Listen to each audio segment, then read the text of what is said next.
Queridos,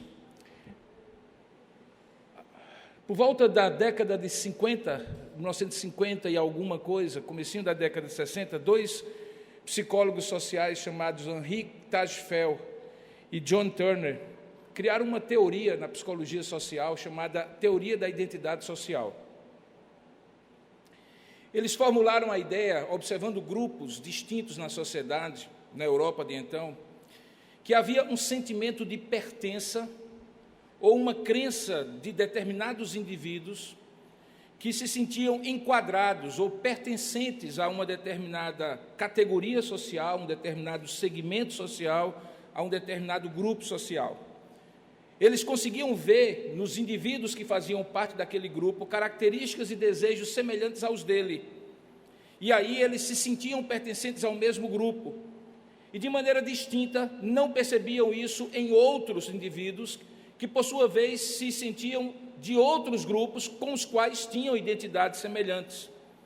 Essa teoria foi aplicada principalmente para tentar se compreender e se explicar certos fenômenos e certas relações que acontecem entre os grupos, as chamadas relações intergrupais. Eles descobriram que o mesmo indivíduo pode ter uma variedade de identidades sociais, que habitualmente se manifesta nele de maneira estrutural e hierarquizada, quando ele se considera, por exemplo, mais pertencente a uma determinada categoria do que a outra, que ele também se sente pertencente, mas não tanto quanto aquela outra. E mais do que isso, quando ele percebe que uns também se sentem mais pertencentes a determinadas categorias do que a outras. Eu vou dar um exemplo pessoal para colocar isso de maneira bem prática. Eu nasci em Campina Grande. E apesar de ter deixado de morar lá desde os 15 anos, eu ainda me considero, na raiz, com muito orgulho, um campinense. Lá em Campina Grande, eu aprendi a torcer pelo Campinense Clube, e não pelo 13. Então, quando os dois times se enfrentam, mesmo de longe, eu que sou raposeiro, um campinense raposeiro, que quando você pergunta a um campinense se ele é campinense, se ele disser que é campinense, pode ser que ele torça pelo 13. Mas se ele disser que é campinense raposeiro, ele é do Campinense Clube, como eu, como Henrique, nosso diácono. Inclusive me mandou uma mensagem poucos minutos atrás dizendo que o Campinense tinha feito um gol. Eu sou tão torcedor, tão assim, fanático, que eu não me lembrava nem que o Campinense estava jogando hoje. Mas enfim, eu sou campinense e sou raposeiro. De acordo com a minha crença, é assim que eu me sinto. Eu faço parte desse grupo. Quando eu vejo uma camisa com o símbolo do meu clube, eu me identifico e logo percebo que aquela pessoa também é do Campinense. É o símbolo do meu clube, é o meu clube de pertença. Eu não sou um campinense 13ano. Mas quando qualquer time de Campina Grande, inclusive o 13, joga contra qualquer time de João Pessoa, eu torço pelo 13. Porque eu acho que a categoria ser campinense é mais importante para mim do que a categoria de ser raposeiro, mas só quando o campinense não está jogando. Mas, mais do que isso, quando qualquer time da Paraíba está jogando contra qualquer time de fora da Paraíba, mesmo que seja o Botafogo de João Pessoa, eu me sinto pertencente a uma categoria chamada Paraíba, paraibanidade, e aí eu torço pelo Botafogo. Claro que quando o Botafogo joga contra o Campinense, eu torço pelo Campinense e não pelo Botafogo. Agora, quando qualquer time do Nordeste joga contra qualquer time de qualquer lugar do Brasil, contanto que não seja contra o meu Campinense, nem contra o 13 da minha cidade de Campina Grande, nem contra o Botafogo do meu estado da Paraíba, aí eu torço qualquer time do Nordeste, inclusive pelo Santa Cruz, do presbítero Ítalo, que está bem que só. Agora, quando tem qualquer time do Brasil, eu também torço pelo Botafogo do Rio de Janeiro. Você vê que eu sou bom de escolher times. Quando eu torço pelo Botafogo do Rio de Janeiro, contra qualquer time do Brasil, eu torço pelo Botafogo, contanto que ele não jogue contra o Campinense, contra o 13 ou contra qualquer time da Paraíba. Mas quando, mesmo não sendo o Botafogo, qualquer time do Brasil, jogar com qualquer outro time fora do Brasil, até mesmo o Flamengo, eu torço pelo Flamengo. Porque a minha categoria brasileiro é mais importante para mim do que a minha categoria de ser campinense, de ser paraíba, de ser nordeste, quando, do outro lado, tem, por exemplo, um time argentino. Algumas pessoas não são assim. Elas conseguem torcer contra o time da sua cidade, que não for o seu. Por exemplo, os cariocas torcem contra o Flamengo se forem Fluminense, Botafogo, Vasco e assim por diante. O que me faz ser assim é uma certa concepção de pertença, que me faz identidade ou identificado socialmente dessa maneira, mas outros pensam de outra forma e se identificam também de outra forma. Agora, eu fui adotado por João Pessoa, amo essa cidade desde os 15 anos, quando vim morar aqui. Tenho, inclusive, título de cidadão pessoense. Consequentemente, de coração, eu sou pessoense. E aí, quando alguém, mesmo lá de Campina Grande, faz alguma crítica pessoense, o meu coração fica dividido entre as minhas raízes campinenses e meu senso de pertença pessoense. Por isso que eu brinco às vezes com os pessoenses, às vezes eu brinco com os campinenses. Essa teoria da identidade social, ela vai acontecendo e, por exemplo, num caso como o nosso, faz-nos, por exemplo, pensar que somos cristãos, dentre os cristãos somos protestantes, dentre os protestantes somos presbiterianos e dentre os presbiterianos nós somos da Igreja Presbiteriana de Tambaú. Embora tudo isso seja ser cristão, em alguns momentos, a depender das circunstâncias e de quem é o grupo que eu estou me pertencendo e o grupo que eu não pertenço, eu posso ser mais presbiteriano do que protestante, eu enfatizar mais o fato de ser da Igreja de Tambaú do que ser presbiteriano e assim por diante. Eu espero então que os irmãos tenham entendido que quando a gente, por exemplo, vê a história de cristãos católicos romanos, cristãos ortodoxos, cristãos protestantes, protestantes históricos, protestantes pentecostais, protestantes neopentecostais, vivendo, por exemplo, num país onde o cristianismo é perseguido, seja pela religião dominante, seja pelo Estado, quando você conversa com essas pessoas, elas não veem a mínima diferença entre ser pentecostal e não pentecostal, porque para elas o mais importante naquele contexto, em relação ao grupo em que elas estão maior, é ser cristão. Elas se protegem, elas se defendem, elas veem isso como identidade social. Nesse sexto capítulo, ou melhor, no sexto capítulo de hoje pela manhã, dessa nossa segunda temporada de Edificarei a Minha Igreja, que foi o último que eu preguei hoje pela manhã, nós vimos que a conversão e a entrada de gentios na igreja cristã teve repercussões por parte dos cristãos que já estavam na igreja, vindos do judaísmo. Aquilo fez a base para o que ficou conhecido como controvérsia judaizante. Tais repercussões eram relacionadas tanto à teologia da suficiência do arrependimento e da fé em Cristo, na obra consumada dele no Calvário, como base única para a salvação, ou, como diziam os judaizantes, Cristo e mais a circuncisão e mais o cumprimento da lei e assim por diante. Hoje à noite, nesse sétimo episódio, nós vamos, na sequência do capítulo 11 de Atos, a partir do verso 19, compreender como foi que se formou essa chamada identidade cristã, que está nesse mesmo capítulo, a ponto daqueles que eram seguidores de Jesus e que eram conhecidos até então como os do caminho, aqueles que eram do caminho, talvez se referindo a Jesus como o caminho, a verdade e a vida, começavam a se chamar e a ser chamados de cristãos, se identificando como uma categoria distinta do judaísmo. E embora eles reconhecessem que eram da fé judaica como herança, eles percebiam que não era uma facção ou uma subcategoria do judaísmo como os fariseus e os saduceus. Foi ali, em Atos capítulo 11, a partir do verso 19 até o verso 29, que os cristãos foram chamados pela primeira vez de cristãos, começaram a se identificar como cristãos e começaram a ser identificados por outros como cristãos. E é justamente em busca dessa gênese da identidade cristã, que eu lhes convido a abrir o livro de Atos dos Apóstolos, capítulo 11, verso 19 a 29, onde nós iremos falar sobre a nova identidade cristã na Igreja Apostólica. Atos, capítulo 11, verso 19 ao verso 29. Por gentileza, abra sua Bíblia ou acompanhe na plataforma em ambos os lados.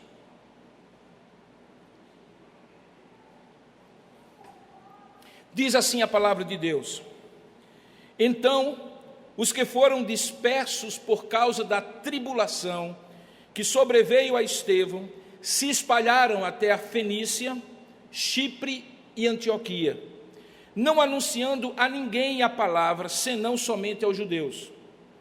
Alguns deles, porém, que eram justamente de Chipre e de Cirene, uma província romana no norte da África, e que foram até a cidade de Antioquia, na Síria, falavam também aos gregos, anunciando-lhes o evangelho do Senhor Jesus. Lucas continua: a mão do Senhor estava com eles, sobre eles, e muitos, crendo, se converteram ao Senhor.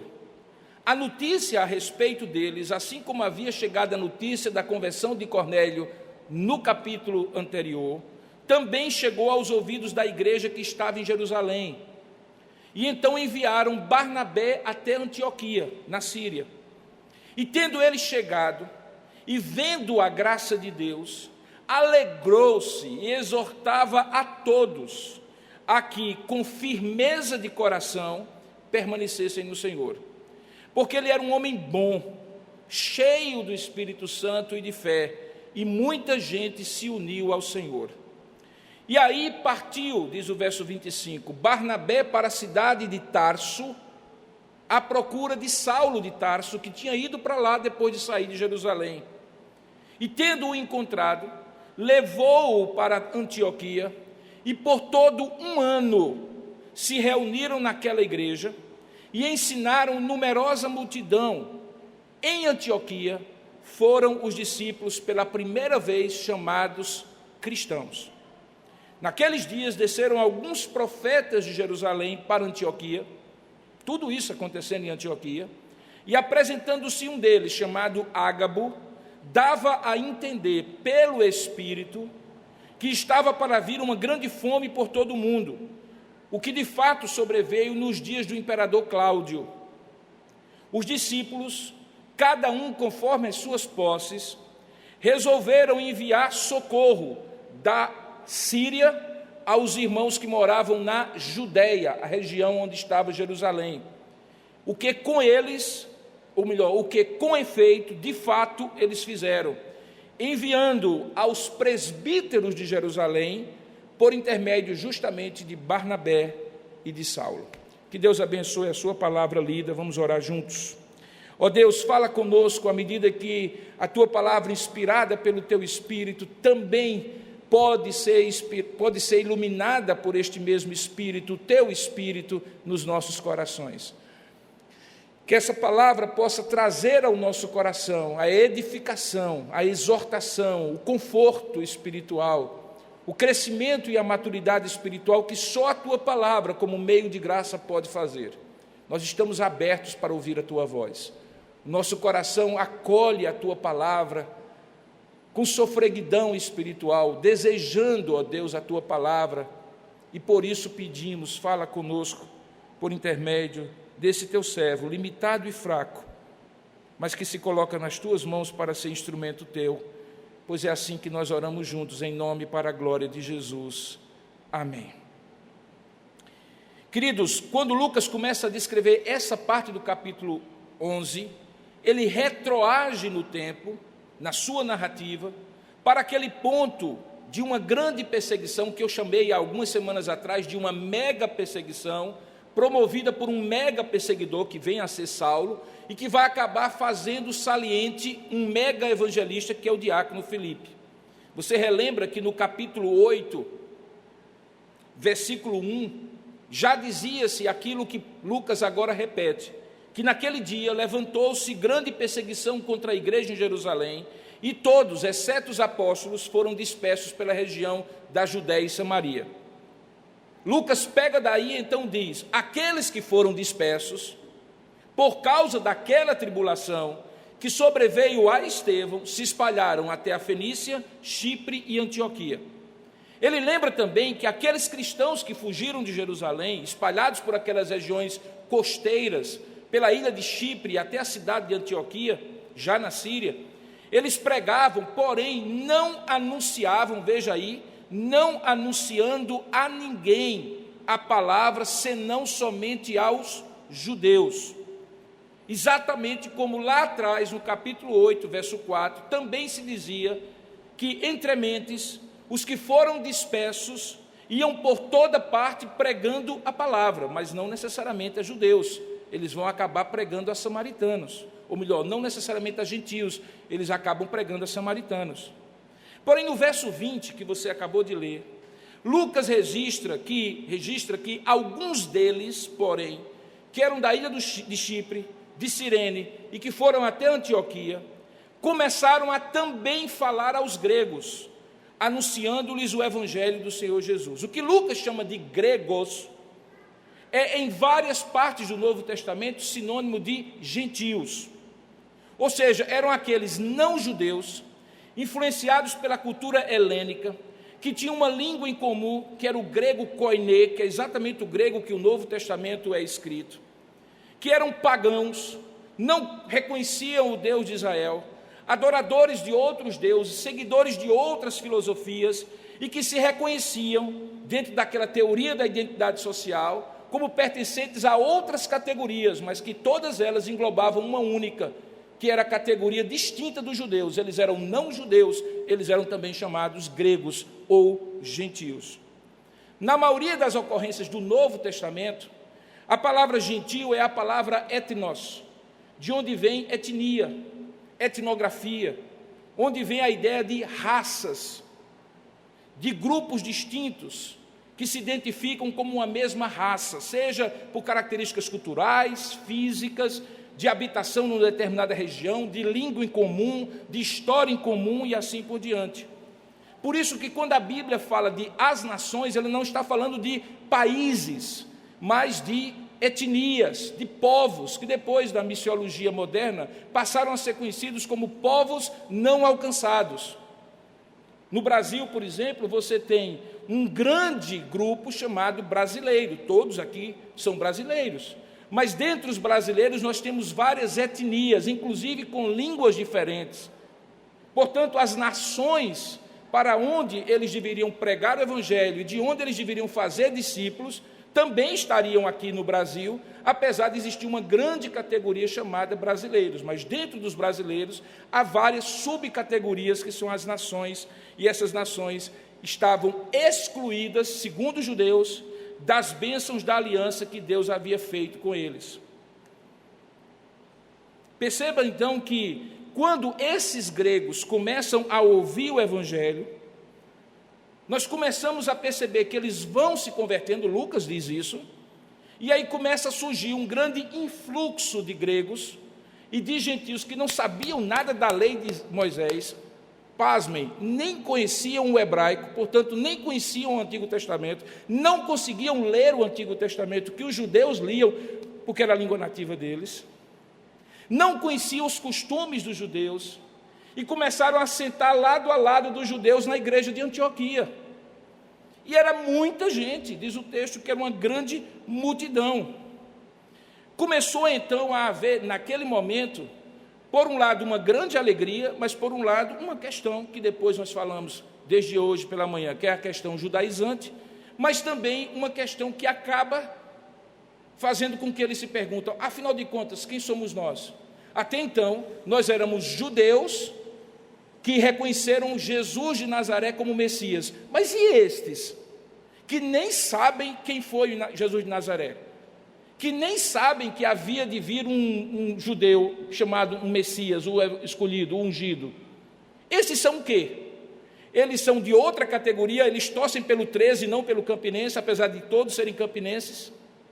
Você entende então como ali havia uma questão teológica, porque esses já eram circuncidados, conheciam a lei, e era mais simples eles simplesmente reconhecendo o Messias eles reconhecerem que o cristianismo era o cumprimento do judaísmo, coisa que eles não conseguiram, porque o que é simples nem sempre é fácil. Eles tinham categorias muito rígidas e Jesus não se encaixou nas categorias deles. Para eles talvez fosse mais simples, embora eles não tenham feito. Para os gentios, curiosamente, que seria muito mais difícil, porque teriam que começar do zero, primeiro aprendendo que existe um único Deus e não vários deuses, que esse Deus criou todas as coisas, que esse Deus fez uma aliança com o povo, e disse a esse povo que deveria ser bênção para todas as nações, e esse povo não fez. Ele veio e enviou os profetas para corrigir esse povo, e esse povo não foi corrigido. Enfim, ele mandou o seu próprio filho para mostrar a esse povo que eles eram do povo da aliança, mas não eram os únicos do povo da aliança. Por isso que João capítulo 1, verso 11 diz: veio para o que era o seu, mas os seus não receberam, mas a todos quantos receberam, deu-lhes o poder de serem feitos filhos de Deus, a saber, aos que creem no seu nome. Eles tinham que começar do zero, mas parece que, apesar de saírem atrás na corrida, eles começavam a entrar com um fluxo muito grande de pessoas, meio que provocando tanto um desafio teológico, como um desafio social para aquela igreja de Antioquia, que vai se tornar o epicentro do cristianismo ali, a partir daquele momento.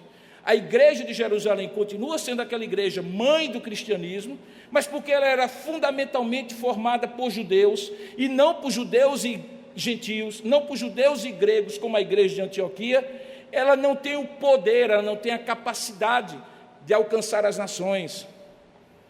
E aí Deus vai usar a igreja de Antioquia. Então nós temos um desafio teológico, que depois vai ser enfrentado diretamente pelo Concílio de Jerusalém, em Atos capítulo 15, mas que vai ter repercussões por todo o primeiro século e todo o livro de Atos.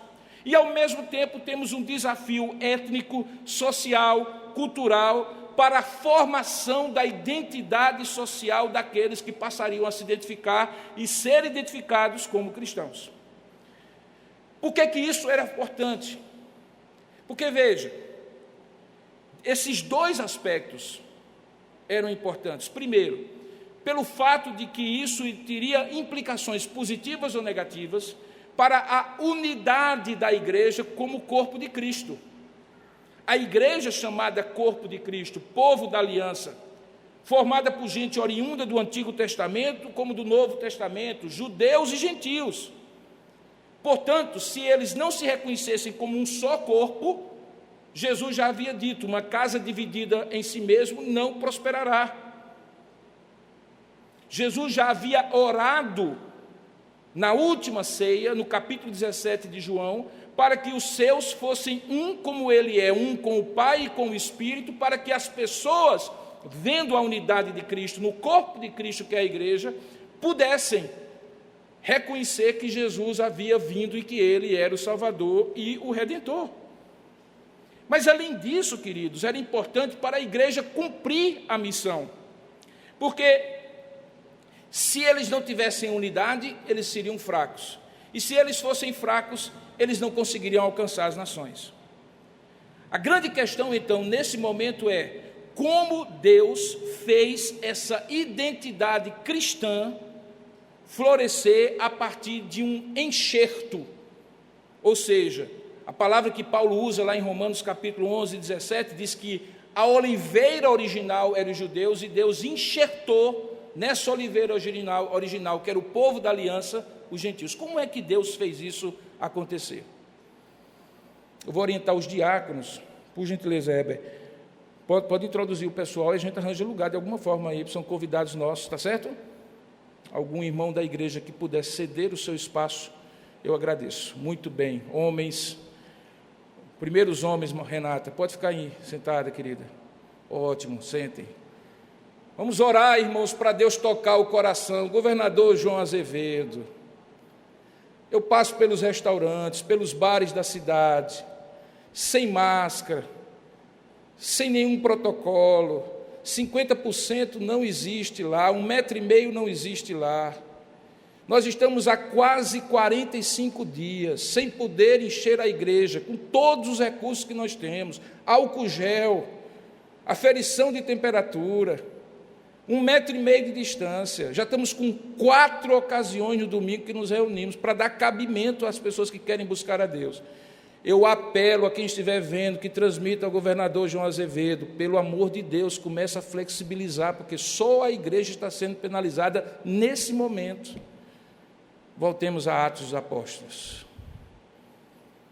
Como Deus fez essa identidade cristã florescer a partir desse enxerto? Preste bem atenção ao texto. Primeiro, Deus repousa a sua mão abençoadora sobre a obra que ele estava fazendo entre os gentios. Veja que Pedro já tinha usado esse argumento, quando no texto anterior, ele disse no versículo 17 e 18, que Deus concedera o mesmo dom a nós e também àqueles gentios na igreja ou na casa de Cornélio. Logo, diante disso, era Deus que estava fazendo, e agora Lucas registra que aquela iniciativa de alguns cristãos de origem judaica, fugidos da perseguição em Jerusalém, aqueles que eram principalmente da ilha de Chipre e de Cirene, no norte da África, e que começaram a pregar aos gentios, que tal iniciativa também era chancelada por Deus. Veja aí o verso 21. Eles pregavam, mas veja, o povo se convertia porque a mão do Senhor estava com eles. E muitos, crendo, se converteram ao Senhor. Então, a maneira como Deus cria essa identidade é, de fato, fazendo gente se converter ao Evangelho, abençoando a obra evangelizadora. Susan Hitchcock e Thomas Bokenkotter, 2 comentaristas do Novo Testamento, dizem que naquela época, mais de 40 comunidades de cristãos, que em sua maioria era de mercadores ou viajantes na região do norte da África, Ásia Menor, Arábia e Grécia, já tinham sido estabelecidos até o ano 100 depois de Cristo. A essa altura, o cristianismo, segundo eles, já tinha chegado a Roma e a Índia, os 2 extremos da expansão e das fronteiras do Império Romano, naquele momento da história. A igreja estava se espalhando. Então, era Deus quem estava criando uma nova identidade cristã, formada por judeus e por gentios, como povo da aliança, tanto do Novo como do Velho Testamento, para assim abençoar aquelas conversões, porque era isto que mostrava que era Deus quem estava fazendo isso. Posteriormente, Paulo, já o apóstolo Paulo, escreve à igreja de Efésios e detalha isso, como é que era Deus que estava fazendo isso. Se você abrir no capítulo 2 de Éfeso, ou de Efésios, você vai ver que depois de ele dizer que todos tinham nascido mortos em seus delitos e pecados, tanto judeus como gentios, depois de ele dizer que todos tinham sido vivificados ou regenerados exclusivamente pela graça de Deus, baseada exclusivamente na obra consumada de Cristo, e aceita por cada um, mediante o arrependimento e a fé, promovidos pela pregação do Evangelho, agora ele diz as seguintes frases, capítulo 2, verso 11, ele diz: portanto, falando aos gentios da igreja de Éfeso, lembrai-vos de que outrora vós, gentios na carne, eram chamados como incircuncisão por aqueles que se intitulam circuncisos na carne por mãos humanas, que eram judeus. Naquele tempo, vós, gentios, estáveis sem Cristo, separados da comunidade de Israel, estranhos às alianças da promessa, não tendo esperança e sem Deus no mundo. Mas agora, no verso 13, ele diz: em Cristo Jesus, vós que antes estáveis longe, fostes aproximados pelo sangue de Cristo. Porque Ele, Cristo, é a nossa paz, o qual de ambos, judeus e gentios, fez um. E tendo derrubado a parede de separação que estava no meio, a inimizade entre eles, aboliu na sua carne, na cruz, de tal maneira que de ambos fez um.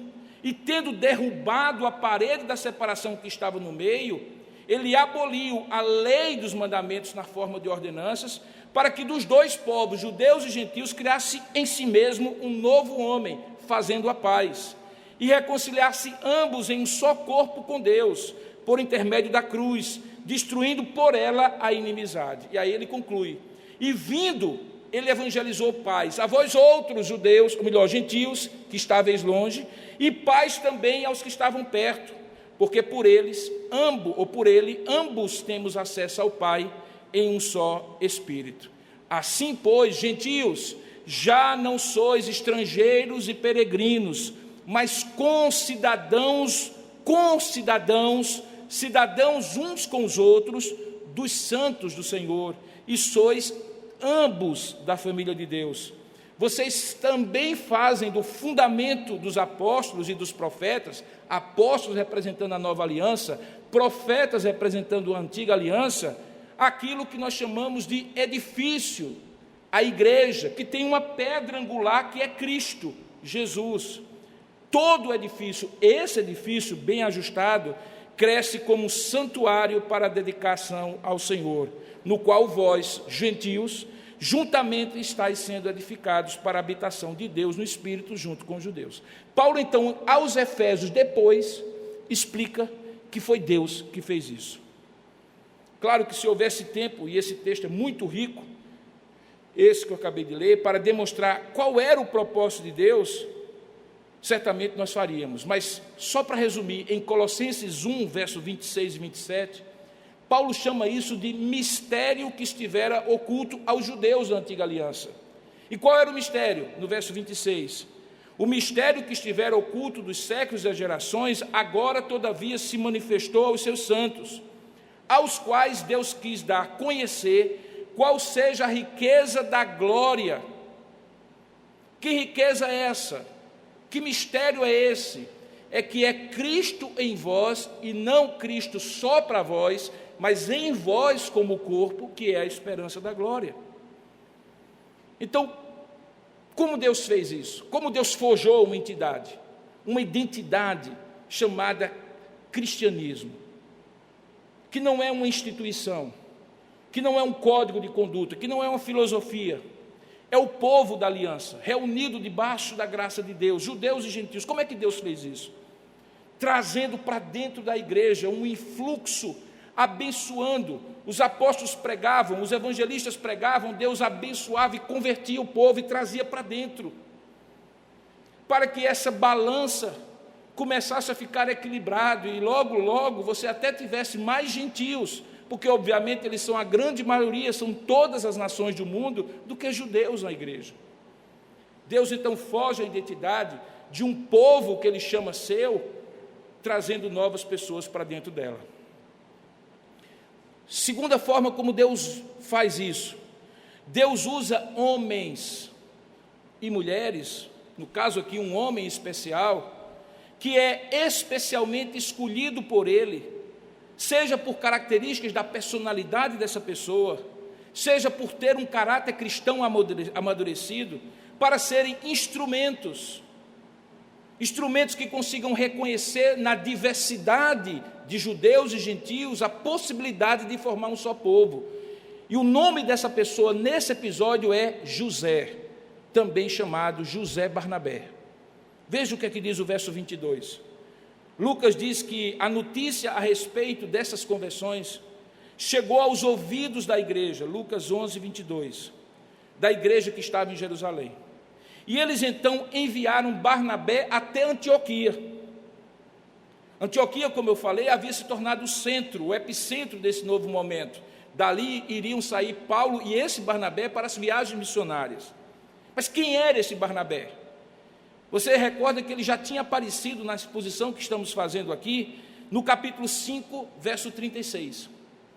Ele é usado por Lucas como um bom exemplo para contrastar o mau exemplo de um casal que disse que vendeu um campo por um preço e apresentou outro preço aos apóstolos, mentindo naquilo que eles não precisavam mentir, mas que resolveram mentir para sair bem na fita diante dos apóstolos, mesmo que estavam retendo parte do dinheiro para si, e davam aos pobres aquilo apenas que lhes sobrava. O nome desse casal era Ananias e Safira, e antes de contar a história dele, é dito lá que, no verso 36 do capítulo 5, que um homem chamado José, a quem os apóstolos deram o sobrenome de Barnabé, que quer dizer filho da exortação, ou filho do consolo, ou filho do conforto, Atos 5,36. Era um homem levita e natural de Chipre. Desde lá, qualquer leitor de Atos começa a ficar fã desse sujeito. Ele é um cara do bem. O tal do Barnabé é show de bola. Ele é tão show de bola que os próprios apóstolos dizem assim: José, meu amigo, nós vamos colocar um apelido em você. Você é o José da consolação. Você é o José do conforto. Você é o José do encorajamento. Você é o José que exorta-nos pelo exemplo. Você é um modelo de cristão. Ele é um cara do bem. É um homem tão generoso, não apenas porque dá o que tem. Veja no verso 37, que ele teria um campo e vendendo, trouxe o preço e depositou o valor total aos pés dos apóstolos, coisa que Ananias e Safira não fez depois. Mas ele também era uma pessoa generosa nas relações pessoais dele, porque generosidade, e é interessante perceber isso, quem é generoso financeiramente é generoso com as pessoas. Quem é generoso com as pessoas é generoso financeiramente. Quem é avarento nas relações sociais, que fica cobrando com legalismo, exigindo dos outros o que ele mesmo não faz, também será avarento nas relações com o dinheiro, com as posses materiais. José era o oposto disso, ele era gente do bem, ele era um mão aberta, ele era acolhedor, ele era confortador, ele era do bem mesmo. O que é que acontece? Ele era o perfeito diplomata cristão no sentido pleno da palavra.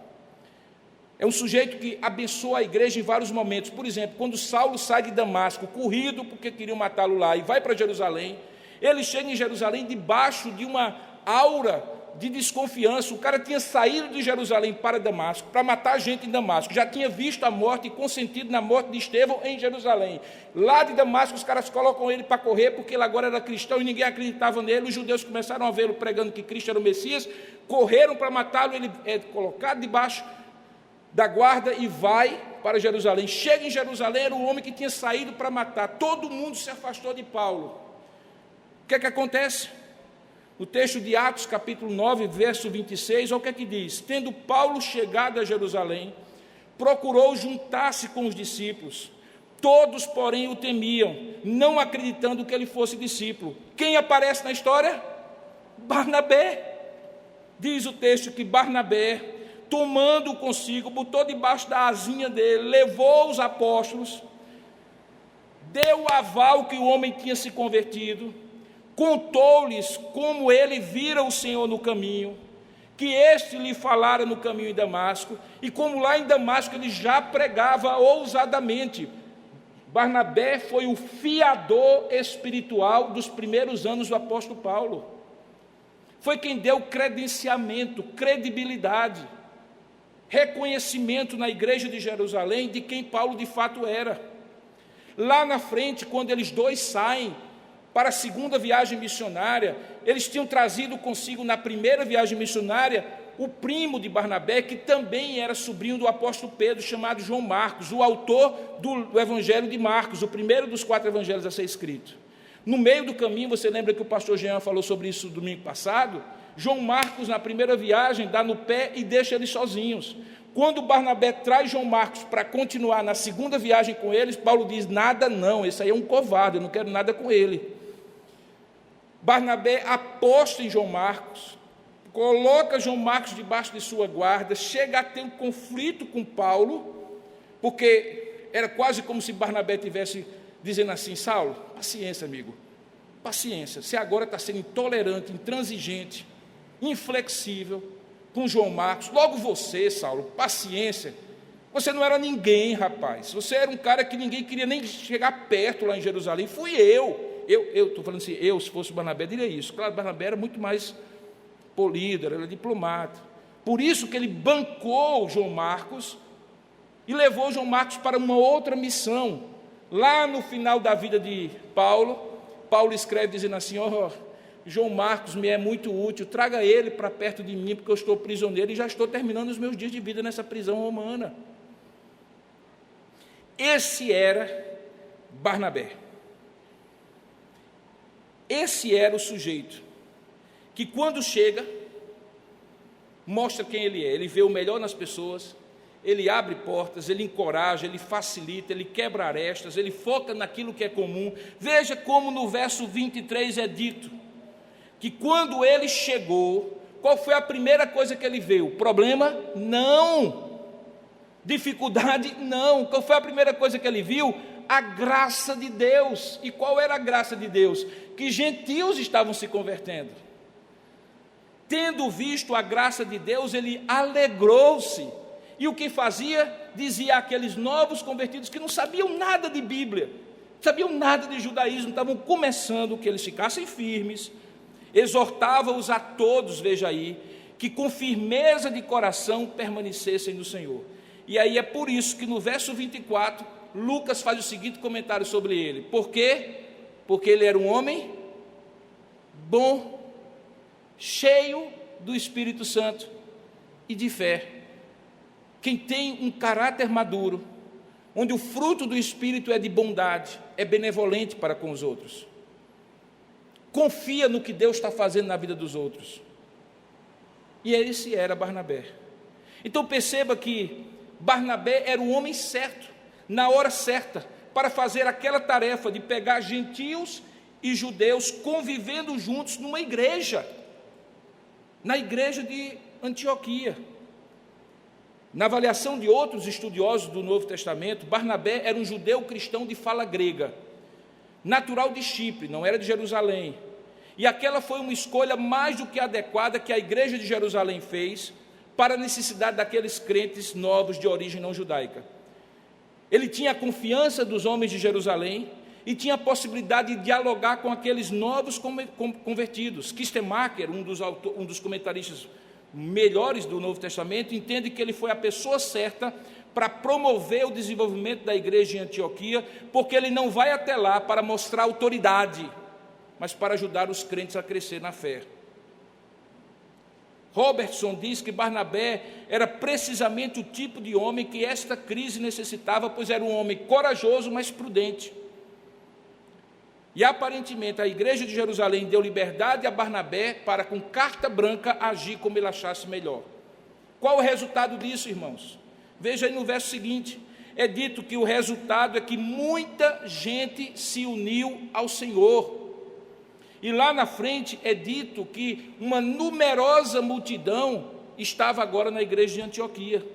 Então, se por um lado é Deus quem forma essa identidade, mandando as pessoas se converterem, convertendo e trazendo um grande fluxo de pessoas para dentro da igreja, mas é também verdade que Ele usa pessoas certas, como instrumentos certos, com perfis certos, no lugar certo, na forma certa, no momento certo. Para o quê?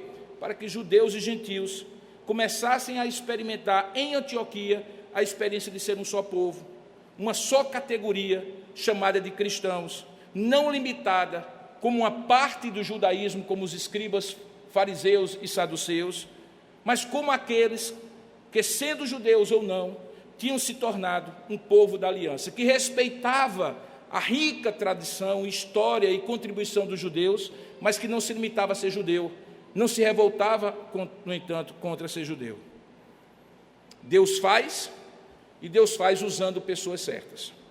Terceiro, Deus usa o método certo para criar essa liga entre judeus e gentios. E sabe qual é o método de Deus?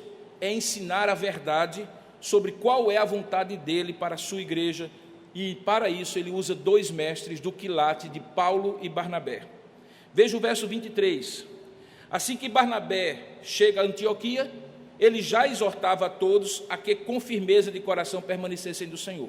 Essa frase, permanecessem no Senhor, é sinônimo de se firmarem pela fé no Senhor Jesus. Eu não quero entrar em tecnicalidades aqui da maneira como está no grego, mas há um grau de certeza muito razoável que a melhor tradução seria assim, que Barnabé exortava a como, não a que apenas permanecessem no Senhor, mas a como, a maneira de verdadeiramente permanecerem no Senhor. Do que nós estamos falando aqui? De um discipulado intencional e intensivo nos primeiros dias da caminhada cristã daqueles novos convertidos, fossem eles judeus, mas principalmente gentios, que quase nada conheciam da revelação de Deus na antiga aliança.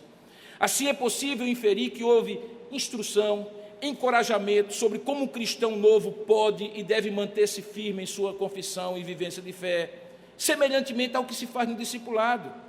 Como será visto adiante, esse tipo de discipulado intencional e intenso, seja um a um, seja em pequenos grupos nos lares ou em outros locais, torna-se uma prática corrente daqueles missionários, a começar do próprio apóstolo Paulo, a ponto desse discipulado ser frequentemente mencionado no livro de Atos. E, na verdade, antes de Paulo praticar, quem praticava isso era Jesus, que foi intencional e intenso, na medida em que criou homens da descrença para a crença, da crença para a maturidade, da maturidade para a influência. Exatamente o que apóstolos agora estavam fazendo. No entanto, aparentemente era muita coisa para um homem só. E aí o que é que acontece? Veja aí no verso 25. Barnabé parte de Antioquia para Tarso, à procura de Saulo.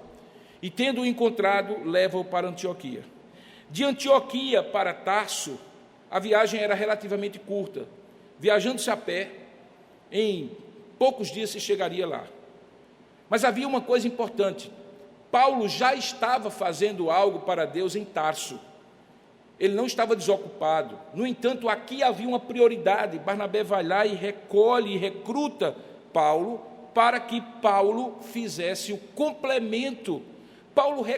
Barnabé reconhece que o limite dele havia chegado, que ele podia fazer muito, mas o muito que ele podia fazer nunca daria conta daquela multidão de gente que precisava de profundidade, de maturidade, de ensino, que um apóstolo como Paulo, um homem experiente, bem formado aos pés de Gamaliel, só ele poderia dar. Por isso diz o texto, que quando Saulo chega a Antioquia, veja no verso seguinte, por todo um ano,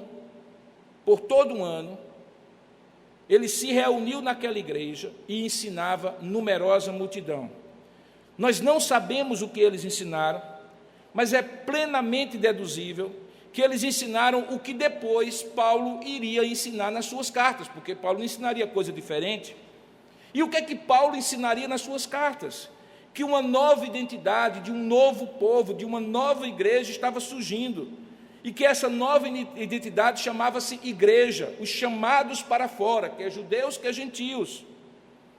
Veja que isso aqui que está acontecendo é o que talvez nós chamaríamos hoje exatamente de discipulado missional, vida na vida, que trouxe aqueles gentios, como eu falei, da descrença para a crença, da crença para a maturidade, da maturidade para a influência, como líderes de novas igrejas. E aí o que é que acontece, irmãos? Não somente eles começaram a entender quem eles eram, porque foi dito para eles, foi ensinado para eles, eles foram discipulados. Alguém disse para eles: vocês não são só uma facção, uma seita dos judeus. Vocês são, na verdade, o cumprimento de todas aquelas... E mas eu nem sabia. Pois é, mas agora fique sabendo.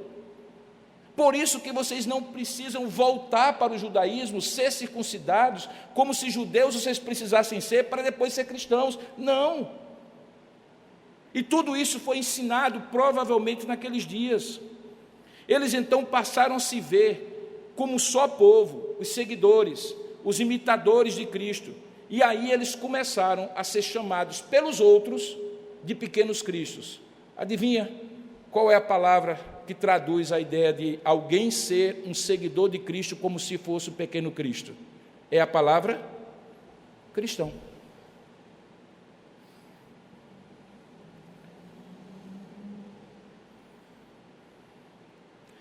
Então, até esse momento, irmãos, foi justamente essa sequência de evangelização e testemunho e discipulado, o método que Deus usou para dar identidade espiritual e comunitária àqueles irmãos distintos do judaísmo.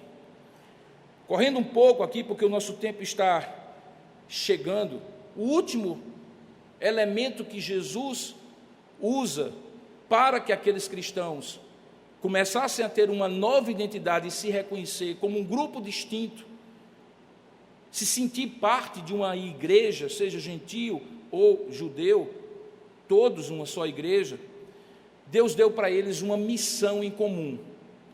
Essa semana eu estava almoçando com um pastor e a gente estava discutindo como os cristãos hoje estão divididos, mesmo os cristãos, por ideologias, por crenças, por ênfases teológicas, por maneiras de se organizar e tal. E aí ele me disse uma coisa, ele que tem uma boa experiência, ele apoia igrejas no Oriente Médio, e frequentemente vai lá, e frequentemente ele vê essa experiência que eu mencionei anteriormente, de cristãos de várias igrejas, precisando uns dos outros, porque estão em países de maioria muçulmana e sendo perseguidos, e as diferenças que tem entre eles, um batiza por muita água, outro batiza por pouca água, são mínimas, porque a missão em comum faz com que eles pensem mais em alcançar pessoas, seja como for, seja por quem for, acabando em qual igreja acabar aquela pessoa. E aí eu descobri nesse texto que é fato, Deus usa uma missão em comum para unir ainda mais judeus e gentios da igreja de Antioquia. Sabe por quê? Porque missão une. Como alguém já disse, quando o crente trabalha, crente não dá trabalho. Porque ele começa a deixar de olhar para o próprio umbigo e para o umbigo sujo do irmão e começa a ver um bocado de gente para ser alcançada. E aí, se o irmão canta batendo palmas ou não canta batendo palmas, pouco importa, porque tem gente para ser alcançada. Se ele é arminiano, ele é calvinista, pouco importa para este fim, que ele fique com seu arminianismo e você fique com seu calvinismo, mas há uma missão a ser feita, e a missão faz com que todas as diferenças desapareçam. Veja o que é a missão que Deus dá para eles, no verso 27, estamos chegando à conclusão. Naqueles dias, desceram alguns profetas de Jerusalém para Antioquia, e apresentando-se um deles, chamado Ágabo, dava a entender pelo Espírito que estava para vir grande fome por todo o mundo, a qual, segundo Lucas, de fato sobreveio no tempo do imperador Cláudio. O que é que acontece? Os discípulos, veja, não diz os discípulos judeus só, não diz os discípulos gentios só, diz os discípulos.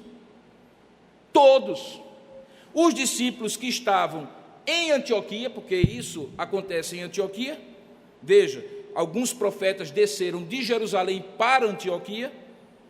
Quando Ágabo diz, olha, vai ter uma grande fome, de fato acontece. Os discípulos em Antioquia, o que é que eles fazem? Cada um, verso 29, conforme as suas posses, resolveram enviar socorro. Olha aí a missão em comum. Socorro para quem? Para aqueles irmãos que moravam na Judéia. É a filha ajudando a mãe. A igreja filha de Antioquia ajudando a igreja mãe de Jerusalém. E em Antioquia havia judeus e gentios os gentios estavam contribuindo para matar a fome dos irmãos judeus na cidade de Jerusalém, na igreja mãe, porque a missão une. E o que é que acontece? Eles, com efeito, verso 30, fizeram e enviaram a oferta aos presbíteros em Jerusalém, por intermédio de quem? De quem eles confiavam. Em quem eles confiavam? Barnabé e Saulo. Conclusão: a identidade cristã nesse texto e a partir desse texto sempre será formada por Deus, quando ele, com um propósito divino de ter um só pastor, pastoreado, de ser um só povo, pastoreado por um só pastor, que é Jesus, não é o pastor Robson, nem nenhum pastor humano, que é o Messias esperado pelos judeus, e o Messias desconhecido dos gentios, que o substituíram por não conhecê-lo com outros deuses. Esse propósito usa homens e mulheres que compreendem a realidade desse novo povo chamado igreja, que é a agência do reino de Deus, que pode até ser formado por grupos distintos em sua origem, em sua língua, em sua etnia, em sua raça, em sua tribo, em sua nação, mas que todos eles são o cumprimento do propósito divino de ter um só povo, que ele escolhe antes da fundação do mundo, que ele predestina, que ele regenera, que ele chama, que ele concede arrependimento e fé, que ele justifica exclusivamente por meio de Cristo, que ele adota em uma só família, que torna eles, judeus e gentios, irmãos uns dos outros, e os usa para a glória do Senhor, através da missão de alcançar muitos, formando aí o povo do Senhor. Finalmente, ele usa circunstâncias algumas delas bem adversas e sofridas, como a perseguição que espalhou esse povo e como a fome que escancarou para a igreja de Antioquia a necessidade da igreja de Jerusalém, porque Deus é o Senhor do tempo e da história, Ele move as coisas, e quando Ele move as coisas, Ele faz com que necessidades urgentes, uma missão urgente, que faz com que as diferenças se acabe contribuindo para uni-las ao redor desta missão em comum. As diferenças menores desaparecem diante de um propósito superior. O que é que tudo isso tem a ver conosco hoje, irmãos? É a grande pergunta que talvez você esteja se fazendo. Porque talvez você esteja pensando que essa questão aqui é só entre judeus e gentios. É não.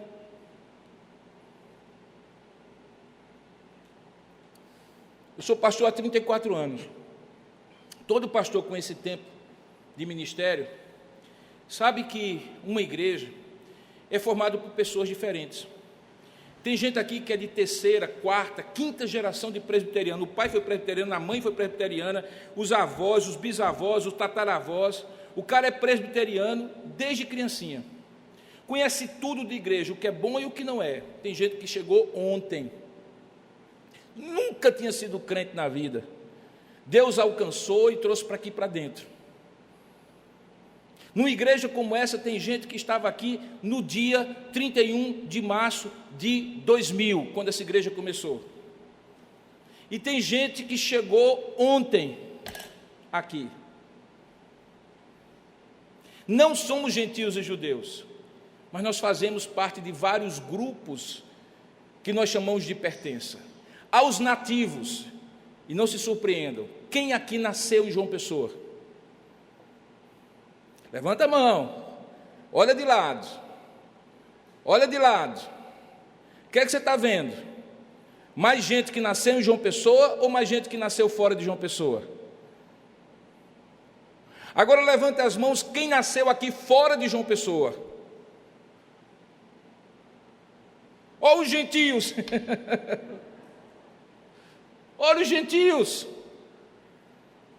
que Deus está trazendo para João Pessoa. Porque pelas circunstâncias essa cidade é maravilhosa, muito melhor do que Campina Grande, porque tem praia. Porque essa cidade ainda é uma cidade calma em relação a grandes metrópoles. Porque pessoas conseguem se aposentar e ter um estilo de vida melhor aqui. João Pessoa é a terceira cidade com maior população, com mais de 70 anos do Brasil.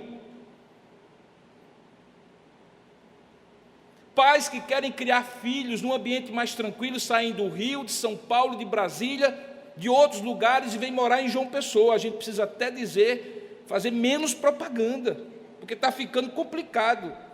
O trânsito está ficando complicado, ela começa a ter os problemas. Mas nós vamos fechar as nossas portas. E quando eu vejo tanta gente de fora, os gentios, me permitam chamar assim, eu fico louvando a Deus como Barnabé, me alegrando, sabe por quê? Porque elas estão encontrando nessa igreja um lar longe de casa. Porque eu já fui estrangeiro na casa dos outros, em cidades dos outros.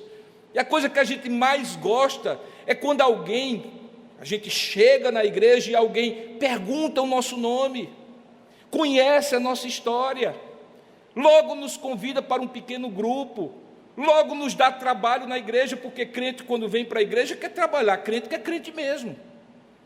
A melhor coisa do mundo hoje, uma pessoa estava dizendo isso para mim, pastor, me arranje serviço, eu quero trabalhar. Então tem tudo a ver conosco, não porque somos judeus e gentios, mas porque Deus está trazendo um grande influxo.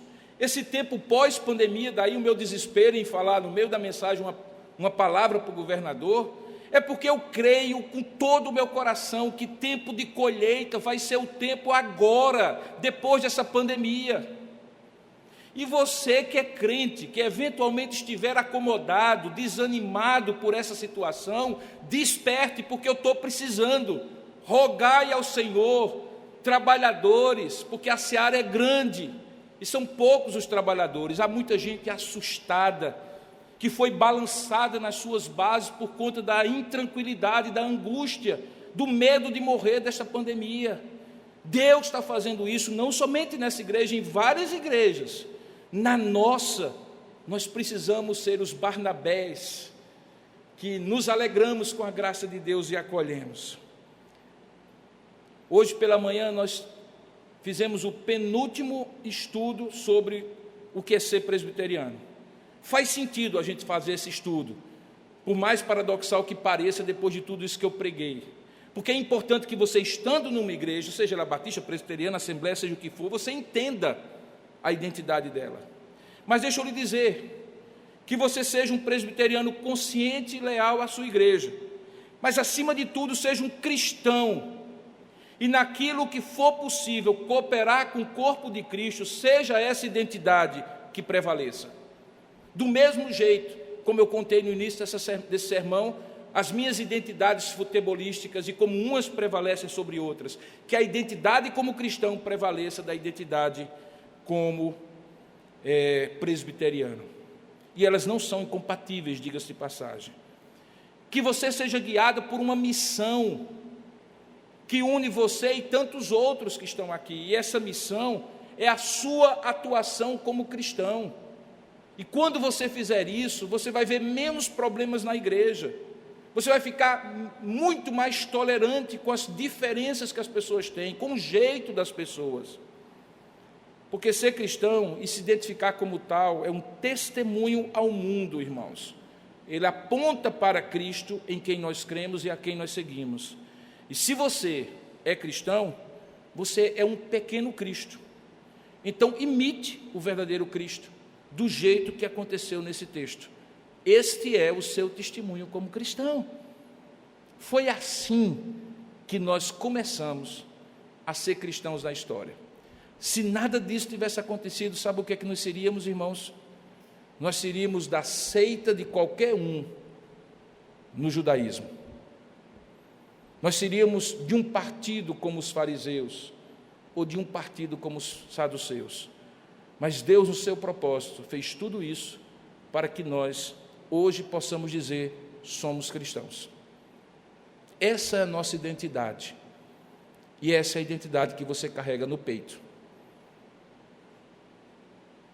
Se eu tenho orgulho de ser nascido em Campina Grande, me fiz em João Pessoa, torço pelo Campinense, mas também pelo Botafogo do Rio e todos os outros grupos dos quais eu me identifico, quanto mais alegria eu devo ter em carregar no meu peito, nas minhas atitudes, nas minhas palavras, essa categoria chamada sou cristão. Que também com você tal aconteça. Vamos orar juntos para que Deus nos ajude nesse sentido. Ó Deus amado e querido Pai, nós rogamos a Ti nesse momento que o Senhor nos faça plenamente conscientes de que a marca que carregamos no peito, no coração, é a marca de sermos cristãos. Nos ajuda a viver isso, a testemunhar isso. Nos ajuda, Senhor, como Tu ajudaste aqueles irmãos judeus e gentios a conviverem numa mesma igreja, unidos por uma mesma missão, sendo pastoreados por homens que conseguiam colocá-los juntos, porque ensinavam a verdade, porque superavam as diferenças, reconhecendo que era Deus quem estava juntando aquele povo numa mesma igreja. Como nós sabemos que o Senhor está nos juntando em comunidades locais como essa, mas que na verdade nós somos um povo muito mais numeroso em todos os lugares do mundo e de todas as épocas.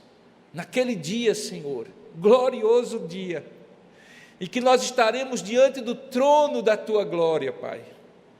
Povos, tribos, línguas e nações, brancos, pretos, pobres, ricos, de todas as etnias, cantando, digno é o Cordeiro de Deus, seja bendito o Cordeiro do Senhor. Naquele dia, Pai, essa identidade ficará gloriosamente clara para cada um de nós. Até lá, nos ajuda a reforçá-la e a usá-la como força para o nosso testemunho e missão, pois é assim que nós Te oramos e Te agradecemos, em nome e para a glória de Jesus.